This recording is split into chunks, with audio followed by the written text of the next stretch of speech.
Good morning, everybody. This is Christopher Campbell, C3, with the Investment Process Channel. This is where we create generational wealth while minimizing risk through trading. Welcome to the channel. Today, we're going to talk about trailing stops. This is for MetaTrader 4 or 5. They're pretty much the same on both platforms. Let's get into it.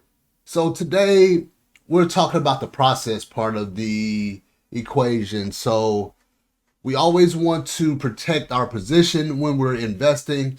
What I'm going to talk about today is a trailing stop. Everybody doesn't know how to use this. Take a look at your instrument and make sure you understand the volatility in your instrument at the time, and make sure you're setting your trailing stops appropriately. So let's start here with NAS. Right here, NAS, this is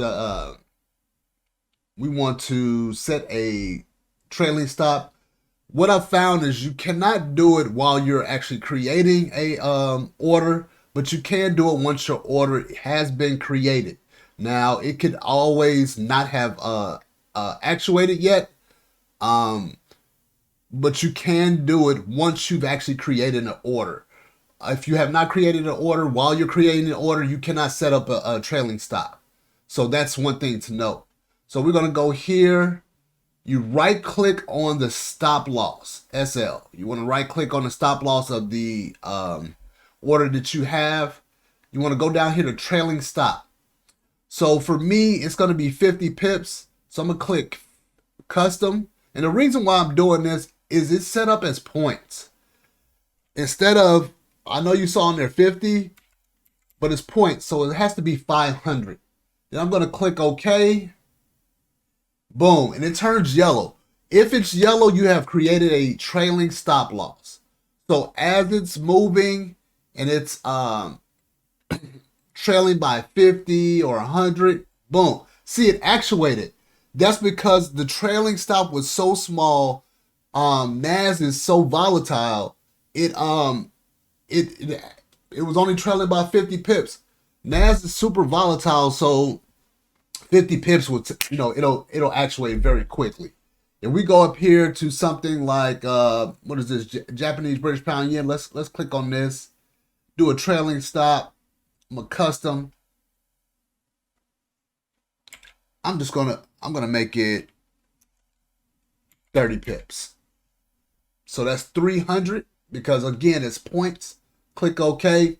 Boom, there I have my stop loss. So let me try to create an order. And again, this is a demo account. I don't believe in learning how to do things on my account. I use a demo account for educational purposes, for when I'm learning things, because we don't want to risk our accounts, specifically based on how we initially are learning a method of doing something. So you go to your demo account. There's nothing wrong with playing it safe at first and then get aggressive later, right? We talk to that. So let's go here and try to create an actual order.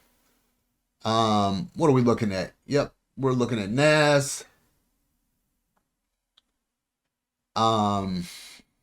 Let's do a pending order. Let me set it at 107.61 down here. 107.61. Buy limit, stop loss. Let's take a quick look here. Oops. Stop loss, take a little quick look here.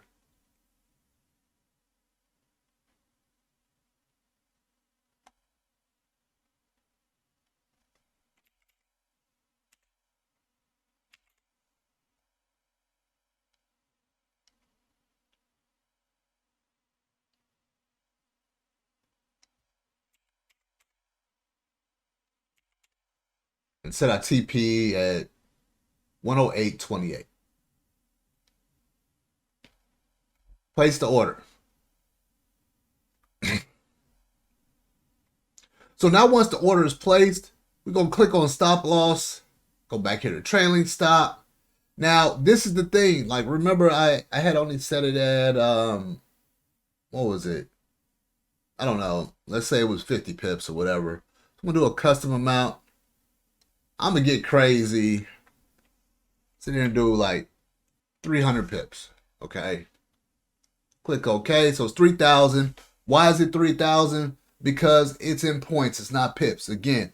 And now you'll see, even though it hasn't actuated, it has not turned yellow. That's because the actual order has not actuated as of yet. So with that being said, you hop on and you set your buy limits or your sell limits, whatever it is. So you got an order ready to go. Your instrument is probably volatile, probably about 200, maybe 300 pips. What I mean by that is they'll fluctuate within 5 minutes, 10 minutes, 30 minutes. Whatever it is on a time scale you're looking at trying to get your pips and go, you want to make sure that you're in a position where if it moves, it doesn't knock you out. So again, I did like 300 pips. Once it actuates, it'll probably like move up and down a little bit, but 300 pips is probably a safe bet for NASDAQ. Here, British pound yen. See if let me bring up. Well, it doesn't matter. British pound yen, 30 pips. That's probably a good trailing stop. Especially if you're if you're a day trader. If you're a swing trader, it'd probably be a larger gap than 30 pips, maybe 100 or something like that. But depending on how you trade, you would set your trailing stop accordingly and based off your actual instrument that you're trading. So before we get off, let me mention this. So let's make sure that we're connected to the internet.